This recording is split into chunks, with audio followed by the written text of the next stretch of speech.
Joignez-vous à la discussion. Appelez ou textez le 187 Cube Radio 1877-827-2346. Bon, on va aller dans le sympathique arrondissement d'Antique-Cartierville et on va les joindre Joachim Le Garec qui en est citoyen. Qu'est-ce qu'il y a, Cybèle? Ah, Joachim? Bonjour. OK, excusez-moi. Joachim? Joachim. Mais Joachim, c'est plus québécois, c'est correct aussi. Qu'est-ce que vous décidez d'être, un Français ou un Québécois? Les deux. Bon, je vais vous appeler... À choisir, j'irai avec québécois. OK. Ah oui, Joachim, je vais vous appeler M. Le Garec. Ça va régler la question. Bien. Bon, merci d'être avec nous. Je lisais ça dans Le Devoir. Oui, c'est dans Le Devoir, là, des résidents. Vous faites partie d'un groupe aussi, puis vous demandez à la Ville de Montréal d'effectuer des travaux pour rendre le système d'égouts plus efficace et mieux gérer les eaux de ruissellement. Qu'est-ce qui se passe chez vous? Il me semble qu'il devrait avoir un plan de match. Il devrait y avoir un plan de match, en effet. Il y a différentes problématiques dans Cartierville. Il y a les problématiques d'égouts, il y a les problématiques de la rivière des Prairies. Moi, personnellement, c'est vraiment la rivière des Prairies qui est un défi. J'ai été inondé en 2017. J'ai été très proche d'être inondé en 2019, en 2023. Alors bon, c'était supposé d'être un événement une fois tous les 350 ans en 2017. On se rend compte que malheureusement, la fréquence a pas mal augmenté. Oui. Comment ça va avec votre compagnie d'assurance? Alors, c'est pas compliqué. Les assurances ne nous assurent pas. Donc, ça règle la question. Êtes-vous sérieux? Eh ben non, effectivement, parce que le risque est trop évident. Là, il parle de Act of God, ce qui est un terme que j'ai découvert quand je les ai appelés en 2017. Là, je pensais que j'étais couvert pour un dégât d'eau. Il me dit non, ça ce n'est pas un dégât d'eau, mon cher monsieur. Vous n'êtes absolument pas couvert pour ça. Leçon du jour, quand vient le temps de demander aux compagnies d'assurance de payer pour des dégâts, il y a toujours les petits articles là, qu'on n'a pas lus. Il faut lire les petites lignes et il faut les comprendre. Oui, en plus, il faut les comprendre. Êtes-vous très près de la rivière des Prairies? Moi, je suis pas directement sur la rivière des Prairies, mais je suis peut-être la 4e ou 5e maison là, en partant de la rivière. Mais quand ça a inondé en 2017, là, il y a quasiment une centaine de maisons qui ont été inondées proches du pont La Chapelle. Ouais. C'est le secteur Crevier et Cousineau. Ouais. Depuis 2017, on se bat pour obtenir un ouvrage de protection, il faut dire, parce que digue, apparemment, le mot est tabou. Ça vient avec un sentiment de sécurité qu'on ne veut pas nous donner, apparemment. Ah oui, c'est vrai. On n'a pas le droit de dire le mot digue. Non, effectivement, c'est rayé du vocabulaire. Alors, dites-moi, qu'est-ce que je dois dire? Donc, ouvrage de protection. Ah, sacramouille de merde. Voilà. Ouvrage de protection. Et ça, est-ce que, à vos oreilles, ça rime avec foutaise? Un petit peu. Ça fait 7 ans que je me bats. J'ai réussi à obtenir un demi-ouvrage de protection. Donc, ils vont protéger à peu près la moitié du secteur à protéger. Mais comme vous le savez, une digue, si elle ne fait pas le tour complet, mais l'eau pour rentrer encore. Ben oui. Là. Donc l'autre demi-ouvrage, en fait, c'est le ministère de l'Environnement qui, pour l'instant, met un veto absolu parce qu'il ne faut pas faire d'ouvrage de protection parallèle à la rivière pour laisser l'eau s'écouler là où elle doit s'écouler naturellement, c'est-à-dire dans nos sous-sols. OK. Et là, qu'est-ce que vous vivez? On a parlé de 2017, M. Le Garec, là, mais là, en 2025, c'est toujours les mêmes problèmes qui se reproduisent? Et en 2025, rebelote, on recommence. On a eu cette semaine l'installation d'un ouvrage de protection temporaire qui lui est autorisé par le ministère de l'Environnement. Et puis on essaye de se protéger individuellement aussi. Moi, je me suis équipé avec pompe génératrice parce qu'évidemment, quand ça arrive, on vous coupe l'hydro. Oui. Pompe génératrice et puis des barrières anti-inondation gonflables que j'installe là sur l'ensemble de mes portes et fenêtres pour empêcher l'eau de pénétrer dans la bâtisse. Ça, c'est ce qu'on voit à l'écran présentement, là, le Flow Stop, là, c'est une publicité gratuite. Mais comment ça fonctionne? C'est pour stopper l'eau? Je ne sais pas si vous avez déjà gonflé une planche à pagaie gonflable. Ouais. C'est exactement le même principe, Okay. sauf que c'est fait sur mesure rectangulaire. Et en fait, ça vient s'écraser quand vous le gonflez. Là, la pression vient l'écraser dans le cadre de la fenêtre ou dans le cadre de porte. Okay. Il y a un joint tout le tour qui fait une super belle étanchéité. Donc, ça empêche l'eau de rentrer par les ouvertures. OK. Et ça fonctionne, ça? Et ça fonctionne. Ça fonctionne. Ils l'ont testé cet hiver dans la grande piscine à vagues du CNRC à Ottawa. Puis ça fonctionne. Bon. Mais en même temps, vous demandez aussi à la mairesse Émilie Tuillier d'intervenir, d'améliorer, et à Mme Vodanovic aussi de réaliser des projets pour contrer les pluies qui s'accumulent. Et d'un côté comme de l'autre, on vous dit qu'il n'en est pas question. Et alors, il n'en est pas question. Il en est vaguement question, mais tout ça, ça prend du temps. On se fait beaucoup balader d'un palier de gouvernement à un autre. Au niveau de la mairie, j'ai l'impression qu'il y a un début de volonté là, d'agir. Mais c'est sûr que ça prend énormément de temps. Et en attendant, nous, on reste vulnérables. Hein. On avait l'ouvrage de protection qu'ils sont supposés construire, par exemple, cet été. On nous l'avait promis pour l'an dernier. Puis finalement, le ministère de l'Environnement a demandé une étude supplémentaire pour démontrer que l'eau, ça s'écoule à l'horizontale. Là. Et on est rendu au même point. Ah oui. Êtes-vous plusieurs à vivre ce que vous nous racontez? Ah oui, vraiment oui. Oui. Ça, c'est sûr que juste dans mon petit coin de quartier, là, c'est quasiment une centaine de maisons qui sont concernées. Et puis tout ce qui est pluie diluvienne et surcharge du réseau d'égouts, hein, c'est vraiment à travers tout Montréal. Il y a spécifiquement un problème à Cartierville, proche du boulevard Gouin, mais c'est vraiment à travers tout Montréal où clairement on se rend compte que les capacités actuelles du réseau, là, ça suffit plus. Il y a des grosses mises à jour à faire. On parle du parc Louis Hébert dans l'antique Cartierville. On l'a renommé le parc Louis Gézère. Il paraît que ça a fait sauter la plaque d'égout lors des pluies en août 2023. C'est un réel problème. Puis vous me dites que Mme Tuillier, elle, parce qu'on le sait qu'elle est très, très portée sur les pistes cyclables.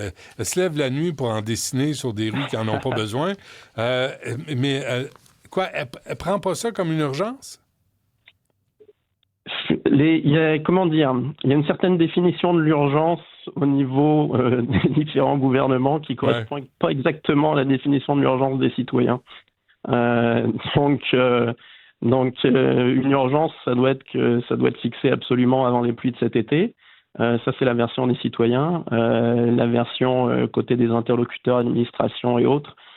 Une urgence, ça veut dire il est urgent de faire une étude, il est urgent d'en faire une deuxième, une troisième.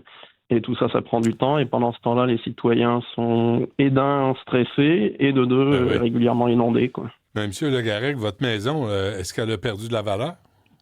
Ma maison a perdu de la valeur, c'est certain. Mes taxes d'habitation continuent à monter, par contre. Là, oui, on vous oublie pas. Ah non, on nous oublie pas. Puis on s'est fait expliquer qu'on pouvait le challenger, mais apparemment, il faut payer un certain montant. Je ne veux pas vous dire de bêtises, là, mais je pense $2 500 pour demander une révision de la chose. Alors que ça pourrait très bien être inclus avant qu'il y ait une évaluation qui soit faite. Là, ce serait logique. Là. Mais non, c'est $2 500 non remboursables là, que chaque citoyen devrait engager là, pour évaluer ses taxes. Là. Êtes-vous, je ne savais pas ça. Si vous contestez... J'ai appris ça récemment. Je suis sidéré.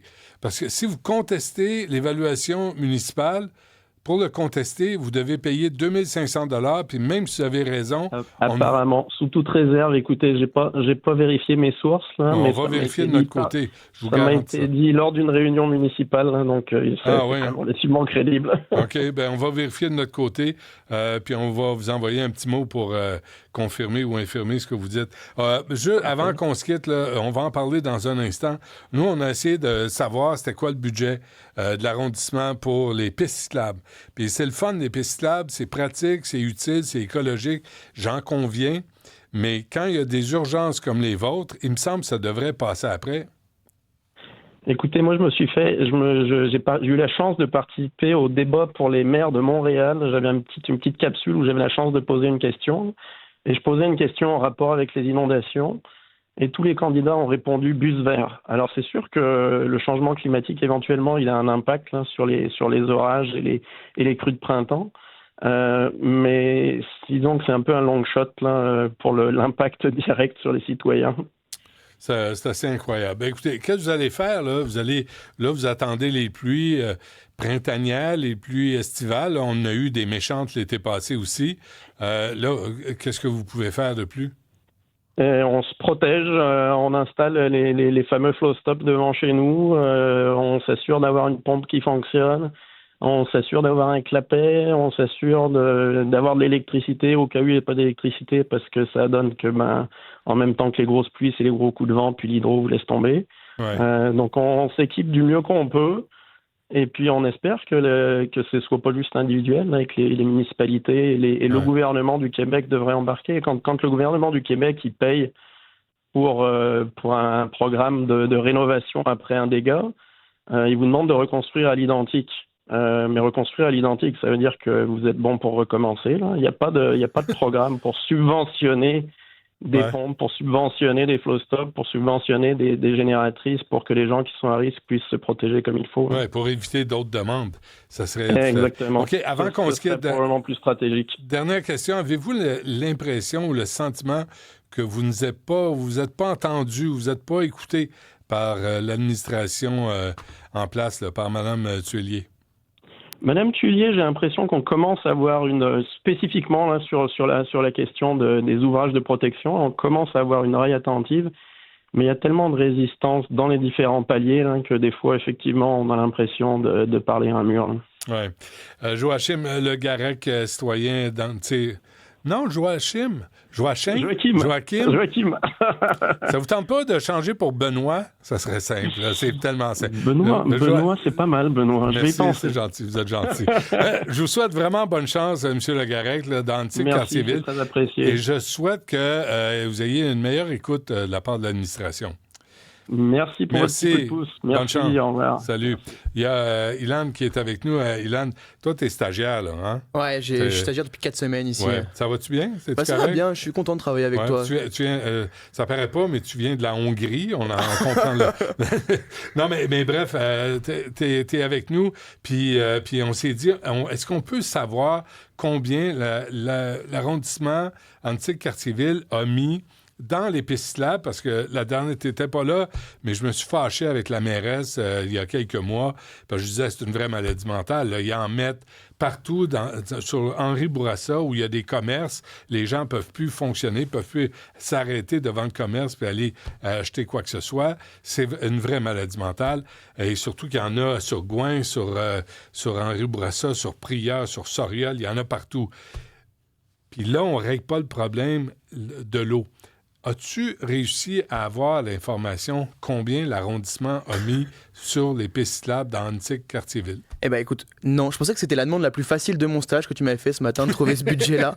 Mais je me suis retrouvé face à un mur. Impossible de trouver un budget sur Antique-Cartierville de combien on alloue aux pistes cyclables par année, même par projet. Impossible. J'ai quand même trouvé quelques documents. On a par exemple le projet Vision Vélo qui regroupe tout Montréal, lui, qui est de 2023 à 2027, où on a un budget de 30 millions de dollars par année et 1 million par fonctionnement. Mais moi, je voulais les chiffres d'Antique-Cartierville, je voulais te les donner. Impossible. J'ai trouvé des documents sur Antique-Cartierville, par exemple le plan triennal 2023-2025, il fait 39 pages, Benoît. 39 pages que j'ai épluchées. Alors on retrouve plein de choses dedans, on retrouve des bilans, des mesures comme procéder au dégagement de 5 mètres aux abords des intersections sensibles, aux abords des écoles, implanter une piste cyclable bidirectionnelle sur la rue Prieure, implanter une piste cyclable bidirectionnelle sur la rue Soriot, tout ça c'est en cours. Mais moi ce que je voulais c'était des chiffres, je voulais te les donner ces chiffres-là. J'ai fait tout le document, écoute-moi bien, les 39 pages, pas un chiffre, pas un montant, ni en millions, ni en milliards, ni en milliers, même en centaines d'euros. Pas de budget, sur 39 pages, je n'ai pas un seul budget de mis dans ce plan triennal. Alors, ça, c'est de la ville de Montréal. Là. Ça, c'est de la ville, c'est même de Antique-Cartierville. Non, c'est Antique-Cartierville. C'est Antique-Cartierville. C'est ça, il y a 39 pages sur Antique-Cartierville. Sur un plan triennal et pas un seul chiffre dans ce document-là. Wow. Alors, j'ai essayé quand même de pousser un petit peu plus. Je voulais te rendre fier en tant que stagiaire, mais même ça, j'ai même pas réussi aujourd'hui à te rendre fier, Benoît, parce que j'ai essayé notamment de passer par des relationnistes de la ville de Montréal. J'en ai eu une notamment que j'ai appelée à 10h, pas de réponse. Elle m'a retexté à 10h20 en me disant « Adresse-toi par courriel aux relations médias de la ville de Montréal ». Autant te dire que j'étais pas prêt d'avoir une réponse. Si j'attendais ça, j'aurais pu passer la fin de semaine tranquille. Donc 2 minutes après, 10h29, je lui renvoie un message en disant que c'est urgent, c'est juste un chiffre. Et puis, je pense que les habitants de Montréal ont le droit de savoir combien on injecte dans leur quartier. Donc, 2 minutes après, pas de réponse. Appel à 10h59, 11h20, 11h40, pas de réponse. Elle est restée muette. Je ne sais pas si elle a vu mon message, mais elle m'a pas vu. C'est vendredi. le lunch commence à 9h15, je pense.